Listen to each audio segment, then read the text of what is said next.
I frankly think it's a tragedy in America that the small investor has been convinced by the media, the print media, the radio, the television media, that they don't have a chance. That they don't, the big institutions with all their computers and all their degrees and all their money have all the edges, and it just isn't true at all.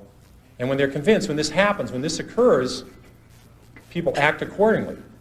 When they believe it, they buy stocks for a week, and they buy options, and they buy the Chile fund this week, and next week it's the Argentina fund, and they get results proportionate to that kind of investing.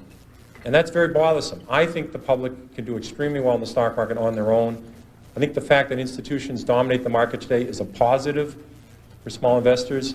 These institutions push stocks on unusual lows, they push them on unusual highs. For someone that can sit back and have their own opinion, know something about an industry, this is a positive. It's not a negative. So that's what I want to talk about. And the single most important thing to me in the stock market for anyone is to know what you own.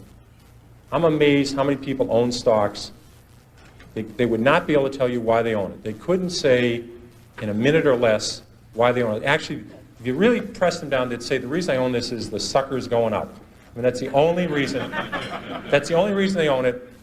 And if you can't explain, I'm serious, you can't explain to a 10-year-old in 2 minutes or less why you own a stock, you shouldn't own it. And that's true, I think, about 80% of people that own stocks.